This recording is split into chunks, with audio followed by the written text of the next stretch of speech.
before a single padded practice began, before one live rep was taken, before Todd Monken even finished installing his offense, Shadeur Sanders was already inside the building. No cameras dragged him there. No press conference scheduled his arrival. He just showed up, early, quiet, ready. And in the NFL, that kind of move speaks louder than any highlight reel ever could. Because here's what most people aren't talking about. Shedeur didn't arrive early to impress fans. He arrived early because he already knows what's coming. He knows every throw will be picked apart. Every decision will be slow motion replayed by people who have already made up their minds about him. He knows critics are sharpening their arguments before he's even taken a snap in Cleveland's new system. But instead of pushing back online or letting his father fight the battle, he walked into that building and got to work. The question is, does any of it actually matter this time around? Drop a fire if you think Shedeur is about to silence every single doubter. Before going further, if you're enjoying this video, don't forget to smash that subscribe button. It really helps us keep bringing you the content you love. Share this video with your friends so they don't miss out on all the drama and excitement. Todd Monken said his name. That might sound like the smallest thing in the world. A coach mentioned a player. So what? But if you followed what happened in Cleveland last season, you already know exactly why that detail matters more than almost anything else happening at Browns training camp right now. For months, and we mean months, Kevin Stefanski stood at podiums and answered quarterback questions with the kind of language designed to say everything and nothing at the exact same time. He talked about the room. He talked about the process. He talked about evaluating everyone fairly. Reporters kept asking. Fans kept waiting. And Shadeur Sanders kept getting buried underneath language so carefully controlled, it felt like a legal document instead of a football conversation. Monken isn't doing that. When he talks about the quarterback competition, Shedeur is part of that conversation, not a footnote, not a name carefully avoided to protect some organizational strategy. He's in the discussion, mentioned directly, treated like a player who will be evaluated when the real football begins. And for everyone who spent last season trying to decode what Stefanski actually thought about the young quarterback, hearing that kind of straight talk already feels like a completely different world. Now Monken isn't promising Shedeur a starting job. Let's be crystal clear about that. He's not handing him the depth chart or building the offense around his name before a single padded rep has been taken. What he's doing is something more foundational than that. He's letting the competition breathe. He's acknowledging that Shedeur belongs in the conversation, and that what happens on the field, not behind closed doors, not through vague coaching language, will determine where things go. That distinction is enormous. When a head coach includes a player openly in competition talk, it sends a signal that travels through the entire building faster than any official announcement ever could. Teammates hear it. Veteran players notice it. The quarterback room feels it. It tells everyone inside that this player is being taken seriously, that his reps matter, and that the coaching staff is actually watching to see what he can do rather than waiting for him to make a mistake that confirms a decision already made. Stefanski's silence never felt neutral. It felt like a message, and the longer it went on, the louder that message became. Fans would ask about Shedeur's progress after a strong stretch of practice. Reporters would frame the question in a dozen different ways, hoping to pull something honest out of the answer. And Stefanski would respond with something so carefully constructed that you left the press conference knowing less than when you arrived. That approach created suspicion. It made every situation worse because nobody could tell whether Shedeur was improving or being quietly managed out of relevance. If he had a strong day and the coach said nothing, fans believed progress was being buried. If something went wrong and the team stayed quiet, critics assumed he was already falling behind. The silence didn't protect anything. It just gave the controversy more room to grow. Monken appears to genuinely understand what Stefanski never fully grasped. Talking about Shedeur doesn't create a problem. Refusing to talk about him is exactly what creates the problem. And that difference alone has already changed the entire energy around this training camp. But saying the right things in front of cameras is one thing. What happens when the lights dim and the real evaluation begins is something else entirely. There's a version of this story where Stefanski's approach makes some sense. Protect the young quarterback from too much pressure. Don't build expectations that become impossible to meet. Keep the competition internal. Let the process play out without turning every practice into a national debate. That logic exists. Coaches use it. Sometimes it even works. But that's not what happened in Cleveland. What happened in Cleveland was something that went far beyond protecting a young player from pressure.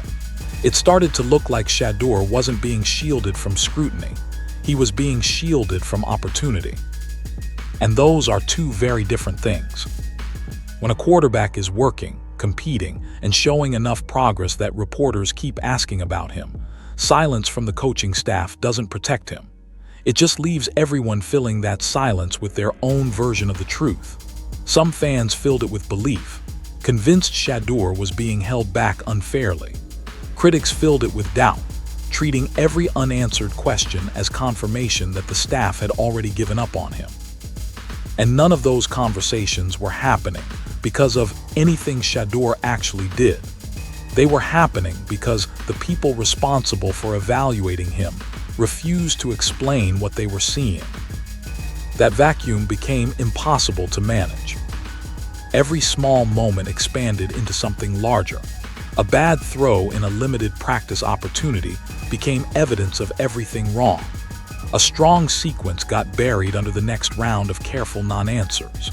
Shadeur was stuck in a situation where the only thing more dangerous than failing was succeeding without anyone willing to acknowledge it. And here's the part that stings the most when you look back at it: development requires feedback. A quarterback cannot grow inside an environment where the standard is permanently hidden.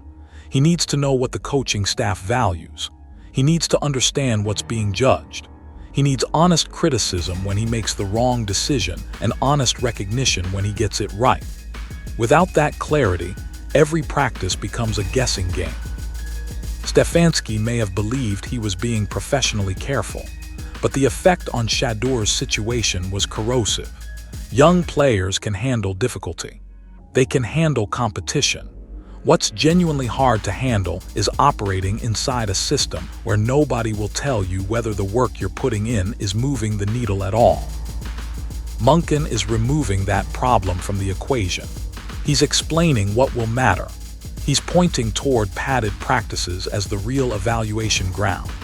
He's including Shadeur in the conversation, so the young quarterback at least knows his name is being spoken inside the building in a meaningful way. That clarity may sound like a small thing from the outside, but for a player who spent significant time inside an organization where he couldn't tell whether he was being developed or managed toward the exit, it's massive. There's also a longer-term consequence to the way Stefanski handled this that rarely gets discussed directly. By keeping things so carefully controlled, he made it nearly impossible for anyone to know whether Shedeur had actually improved. Which means if Shedeur performs well under Monken, a fair portion of people will wonder whether he got better or whether he simply finally got a system that let him show what was already there. Before going further, if you're enjoying this video, don't forget to smash that subscribe button. It really helps us keep bringing you the content you love. Share this video with your friends so they don't miss out on all the drama and excitement. That question is about to get answered, and the pads haven't even come on yet. Every quarterback in every training camp in the NFL can look clean when nobody is rushing them. The pocket stays still. Routes develop without interference. Defenders are limited in how aggressively they can challenge anything. The quarterback can hold the ball an extra half second, feel the route coming open, and deliver with no real consequence if his timing is slightly off. It's useful for installation. It helps a new coaching staff communicate concepts and establish vocabulary across the entire offense. But it doesn't tell you much about what a quarterback will actually do when the building starts coming down around him. Todd Monken knows this better than most. That's specifically why his comments about padded practices carry so much weight. He isn't interested in evaluating quarterbacks based on 7-on-7 sessions where defenders can't truly attack. He wants to see what these players look like when the setting begins to resemble real NFL football, faster decisions, tighter windows, and defenders who are paid specifically to make the quarterback's life miserable before he can get comfortable. For Shadeur, this is where everything sharpens. The attributes his supporters have always pointed to: his calm under pressure, his willingness to keep his eyes downfield when the pocket begins to break down, his confidence in tight situations. Those qualities are invisible in non-padded work. You can't demonstrate pocket presence when there's no pocket pressure. You can't show that you process a defense quickly when no one is truly trying to disrupt your rhythm. The parts of Shadeur's game that could genuinely make the difference in this competition only become visible when the environment gets harder. That's not a disadvantage. That's actually a real opportunity hiding inside a difficult moment. If the skills his supporters believe in are legitimate, they will surface when the contact begins. Coaches will start seeing how he moves inside the pocket when a rusher is closing. They'll see whether his eyes stay downfield or drop toward the pass rush. They'll see whether he delivers on schedule or lets the play break down waiting for something that isn't coming. Those reads happen in a fraction of a second, and they reveal things about a quarterback that no amount of clean throwing in shorts ever could. The thing that makes padded practices so decisive in a quarterback competition is that they level certain advantages. A quarterback with more NFL experience might know the language of the offense better early in camp. A player with a bigger contract might have a larger margin for early mistakes. But when defenders are allowed to apply real pressure, the football starts to expose what's actually there beneath the rep count and the roster designation. Shedeur has to make that environment work for him. He cannot afford to look hesitant when the defense brings pressure he didn't expect. He cannot let a hard hit on a nearby receiver change how aggressively he attacks the next throw. Quarterbacks who succeed in those moments earn trust in a way that no amount of organized team activity work can manufacture. Coaches start leaning toward the player who looks the same when it's uncomfortable as he looked when everything was easy. That consistency is what Monken is really searching for, and it's exactly what Shadeur must deliver. Because once those pads are on, every excuse disappears along with them. There is a trap that catches young quarterbacks in almost every training camp, and it's more dangerous than any coverage scheme a defensive coordinator can draw up. It's the pressure to make every single rep spectacular. When a young player is fighting for his professional future, when he knows that analysts are watching and clips will be shared within minutes of anything impressive happening, the temptation is always there to reach for the biggest throw instead of the right one, to turn a check down into a shot downfield, to extend a broken play 2 seconds longer than the design intended because maybe, something opens up that becomes a moment people remember. Monken will see through that immediately. NFL head coaches who have been in the building long enough understand the difference between a quarterback who is playing football and a quarterback who is performing for the audience. One is trying to move the offense. The other is trying to move the conversation online. Those two goals are not the same. And when a player confuses them during the moments that actually matter, the coaching staff notices before anyone else. Shedeur has the confidence and natural instincts to create extraordinary plays. That's not the question. The question is whether he understands that extraordinary plays are not what wins a quarterback battle. What wins a quarterback battle is reliability. It's the 5-yard completion thrown on time to the correct target that keeps the chains moving. It's throwing the ball away cleanly when the play has broken down rather than firing into a coverage that invites disaster. It's helping the offensive line by releasing the football before a clean pocket disappears. It's recognizing when the defense is giving you the easy answer and actually taking it. Those decisions are invisible to most fans. They don't generate highlights. They don't create momentum on social media. But they are exactly what coaches point to when they explain why they trust one quarterback over another. Monken needs someone who can protect the football in close games. He needs someone who doesn't create chaos when the offense needs to simply stay organized and stay ahead of the down and distance. A quarterback who keeps forcing the spectacular throw eventually becomes a liability because the defense starts understanding that he won't take what they give him, and they can use that against him. This is where Shadeur's development becomes the real story of this training camp. If he has grown beyond the version of himself that Cleveland fans watched trying to find his footing under a coaching staff that never fully invested in his development, it will show up in the small moments. The clean handoff on a critical 3rd and short. The protection call that adjusts before the snap because he identified the blitz. The slant thrown perfectly away from the linebacker who was positioned to make contact with the receiver. Those moments build trust one rep at a time. And in a competition where the margin between quarterbacks may not be enormous, it's the player who creates the fewest reasons for concern who usually earns the next set of first-team reps. Shedeur can create excitement. Now he has to prove he can create confidence. And those are two completely different things to earn from an NFL coaching staff. There's something that happens in a quarterback room when one player starts earning real respect from the people around him. And it has almost nothing to do with what happens on the stat sheet. It starts with the receivers. Wideouts know within the first few days of padded practice which quarterback puts the ball where it needs to be. Not just in the vicinity of their hands, actually placed where they can run after the catch, where they're protected from incoming contact, where the timing of the delivery matches the timing of the break in the route. A receiver who consistently catches balls in stride from a specific quarterback will start looking for that quarterback when he runs onto the field. That's not something coaches manufacture. It's something a quarterback earns.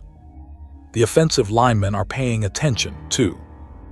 A quarterback who helps his protection by communicating at the line of scrimmage, identifying pressure, alerting the center to a late-arriving blitzer, adjusting the protection call when the defense shifts, makes the entire group's job easier.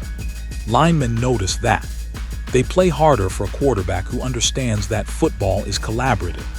They protect more aggressively for a player who takes care of the ball and gets it out before a clean pocket collapses into something dangerous. Running backs notice who helps them understand their assignment before the snap. Tight ends notice who delivers on timing routes instead of forcing them to stop and wait for a throw that arrives late. The entire offense speaks a quiet language about which quarterback actually understands what everyone else on the field is trying to do. Shedeur must become that player. He has the personality to lead. That's never been the question. He walks into rooms with a confidence that comes naturally and registers immediately. But NFL leadership isn't about personality alone. It's about whether the players around you believe you understand their responsibility as clearly as you understand your own. It's about whether they trust that when a play breaks down, because plays break down constantly in the NFL, you're going to make a decision that gives the offense its best chance to gain something rather than lose everything. The moments that reveal leadership most clearly are never the clean ones. It's what happens after a bad snap, after a dropped ball that should have moved the chains, after a blown assignment by a lineman that results in a hit the quarterback didn't see coming. Does Shedeur return to the huddle and reset the group? Does he communicate without letting frustration change the entire energy of the drive? Does he make the receiver who just dropped a pass feel confident enough to run the next route without hesitation? Those details don't appear in any box score, but Monken will see them. Veterans will see them. And over the course of a long training camp, those moments accumulate into a picture of what that quarterback is really like when the game stops being comfortable. Shadeur's confidence has always been visible. The part that still needs to be proven at the NFL level is whether that confidence is contagious, whether it travels through the huddle and makes the players around him sharper, more decisive, and more connected to what the offense is trying to accomplish. That kind of leadership is rare, and it cannot be faked. Every quarterback in Cleveland's building right now is starting from the same place. Todd Monken is installing a new offense, new terminology, new concepts, new expectations at the line of scrimmage, new timing between the quarterback and receivers, new protection vocabulary, a completely different structural language from what this roster spent last season learning. And that single reality may be the most underrated factor in Shadeur Sanders' entire situation right now. Because for the first time since arriving in Cleveland, he isn't trying to break into somebody else's already established plan. Under Stefanski, there was a system already in place. There were players who understood it. There were relationships already built between the coaching staff and specific players. There was a language that certain quarterbacks had already learned and grown comfortable speaking. Shedeur was always trying to enter a building that was already furnished. He was always working to demonstrate that he belonged in a structure that other people had helped design. Monken's arrival changed that equation entirely. Now every quarterback in the room is learning at the same time. Nobody has a built-in advantage from understanding the system more deeply. Nobody can lean on a year of trust built with a coaching staff that no longer controls the decision. The playbook is new for everyone, which means the player who absorbs it fastest, who asks the most useful questions, who connects the concepts most naturally to his own instincts, who translates understanding into execution most efficiently, gains real ground. Shedeur's early arrival was a direct attempt to capitalize on exactly that opportunity. More time in the building before the rest of the group arrived means more time with the playbook, more time to ask questions of the staff before the schedule became crowded with formal practices and the organizational focus of full camp, more time to build timing with receivers outside of structured periods, more time to sit with the film, understand the concepts, and start building the mental model of how Monken wants the offense to function before the competition pressure becomes its most intense. That preparation can compound quickly once camp begins in full. A quarterback who already understands why a certain route is called against a specific coverage processes the decision faster when he sees that coverage live. A quarterback who has studied the protection schemes extensively communicates more clearly at the line of scrimmage because he isn't thinking about what the call means, he already knows. Those fractions of a second across hundreds of reps can create the impression of a player who looks more naturally suited to the offense even before physical talent becomes the primary factor. There's also a psychological dimension to learning a new system at the same time as everyone else. Shedeur isn't walking into this competition carrying the weight of a depth chart that was already written before he proved anything. He isn't fighting a perception that was formed inside a system designed around someone else. Monken is evaluating him now, in this offense, with these concepts and these expectations. The past doesn't automatically travel with him into every rep. That fresh context might be the single most valuable thing Monken has offered Shedeur. Not public praise, not guaranteed reps, not a protected role. Just a genuinely clean slate, and the chance to write something completely different on it. The moment that ends more quarterback competitions than any interception, any sack, or any coverage scheme is the moment a player stops trusting what got him there and starts playing for the reaction instead of the result. It's subtle, almost invisible at first.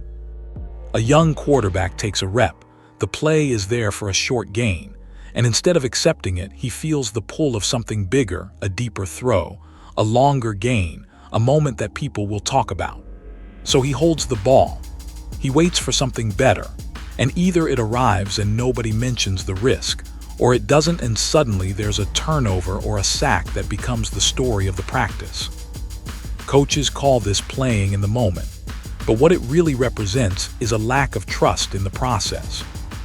Shedeur cannot afford to fall into that trap, not once, not even close. Because the audience watching him isn't just the fans or the analysts replaying clips. It's Monken, it's the offensive staff, It's the veterans in the huddle who are already forming opinions about whether they can trust this player when the game is on the line in November. Every forced throw gets filed away. Every time a quarterback bypasses the high percentage answer to chase something flashier, the coaches make a mental note that gets added to a growing picture of how that player responds to competitive pressure. Shadeur's natural instincts are genuinely valuable. His ability to stay in a play, keep his eyes downfield, and find something when the original design has broken apart is a real skill.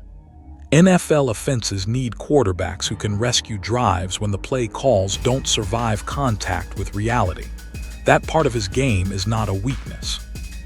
What becomes a weakness is when that instinct operates without the discipline to recognize which moments call for creativity and which ones demand the simple answer. The most respected quarterbacks in the NFL are not the ones who make the most spectacular throws. They're the ones who make the right throw for the situation every single time. And then on the rare occasion when they do take a calculated risk, the decision makes complete sense given the down, the distance, and the score. Those players have earned the trust that gives them the latitude to attempt the difficult throw because their coaches already know they won't force it when it isn't there. Shadeur needs to build that trust from scratch inside Monken's system. And the fastest way to build it is not through one jaw-dropping completion. It's through 20 consecutive snaps where he takes what the defense gives him, protects the football, moves the chains, and walks back to the huddle like the next play matters more than the last one did. Monken will not be confused by flashy moments. He has been around the NFL long enough to separate a player who is performing for the highlight from a player who is genuinely operating the offense. Those are two completely different quarterbacks. One generates attention, the other wins jobs. Shadeur has to decide, clearly and early, which one he's going to be inside this competition. Because Monken will figure out the answer before Shadeur probably even realizes the question is being asked. Here's where the real story gets complicated.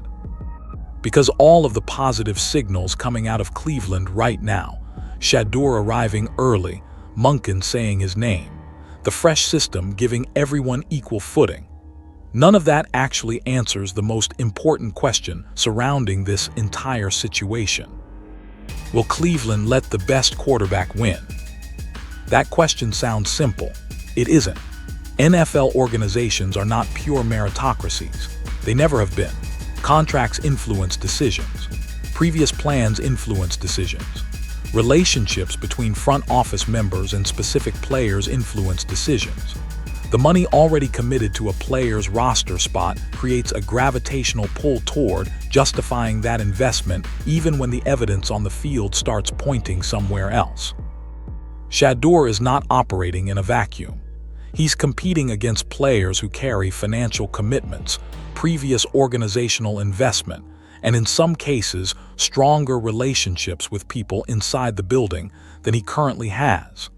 That doesn't mean the competition is rigged, but it does mean that being slightly better may not be enough.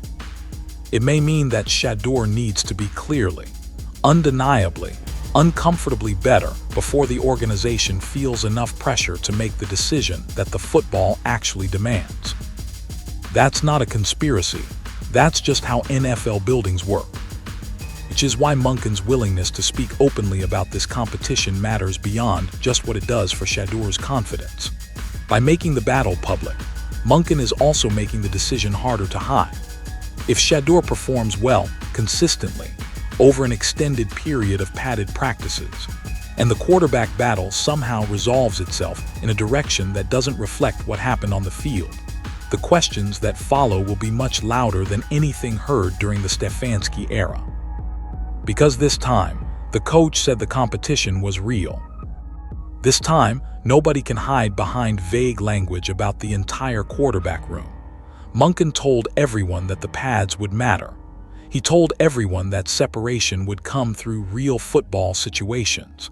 He set the standard publicly, which means if that standard isn't honored when the decision arrives, the organization will face a level of scrutiny that goes well beyond a disgruntled fan base. That accountability cuts both ways. It puts pressure on Shadeur to perform at a level that makes the decision obvious, and it puts pressure on the organization to honor a competition that the head coach described as genuine. Those two pressures working simultaneously are exactly what Shadeur needs.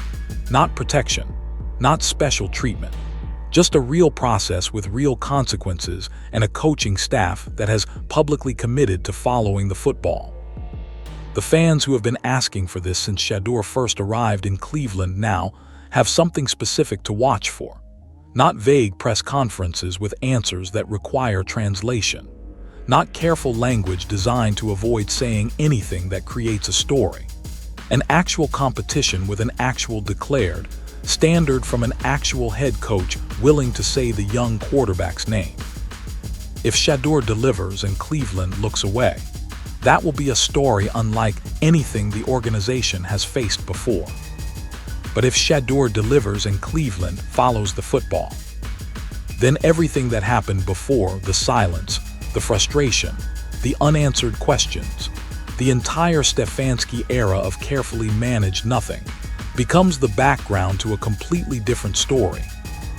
One that starts right now. Shadeur Sanders hasn't won a single thing yet.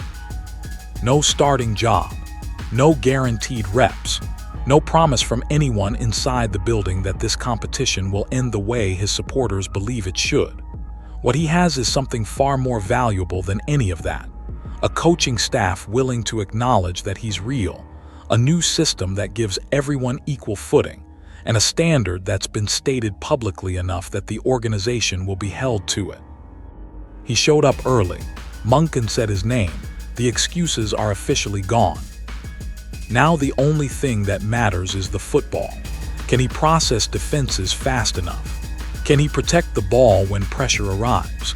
Can he make the people around him better and trust the process enough to take the easy throw when the easy throw is what the moment demands? Those answers are coming, and they're coming fast. Here at Gridiron Ground, we'll be watching every single rep of this quarterback battle so you don't have to guess what's actually happening in Cleveland. Hit that subscribe button right now, because the moment Shadeur Sanders forces a decision, you want to already be here. Don't miss what comes next. This story is just getting started.